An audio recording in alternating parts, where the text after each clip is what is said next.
আসসালামু আলাইকুম প্রিয় শিক্ষার্থীরা। আজকে তোমাদের ইনফর্মাল লেটারের ওপর ক্লাস নেওয়া হবে।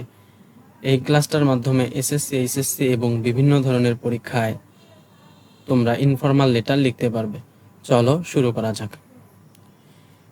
ইনফর্মাল লেটারের প্রথমেই যে পাঠাবে তার ঠিকানা এখানে লিখতে হবে, অর্থাৎ যে চিঠিটি লিখবে তার ঠিকানা এখানে ব্যবহার করতে হবে। এরপর ডেটের জায়গায় সরাসরি ডেট শব্দটি ব্যবহার না করে এখানে তারিখ, মাস এবং সাল ব্যবহার করতে হবে, অর্থাৎ ডেট ওয়ার্ডটি ব্যবহার করা যাবে না। এরপর ডিয়ারের পর নেমের জায়গায় যাকে পাঠাবে তার নাম দিতে হবে।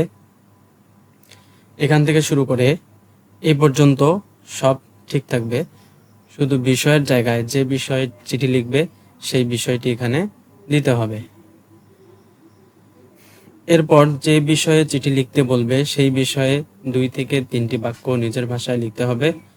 এটি চিঠির কন্টেন্টের আসল জায়গা, অর্থাৎ যে বিষয়ে তোমরা চিঠি লিখবে সেই বিষয়ের উপর 2 থেকে 3টি অথবা 4 থেকে 5টি বাক্য নিজের ভাষায় বানিয়ে এখানে লিখতে হবে।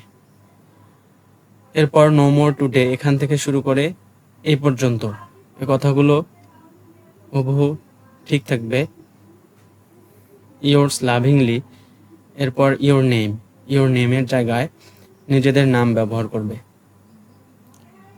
ক্লাসটি যদি ভালো লেগে থাকে তাহলে অবশ্যই বন্ধুদের সঙ্গে শেয়ার করবে এবং লাইক, কমেন্ট, চ্যানেলটি সাবস্ক্রাইব করবে। ধন্যবাদ।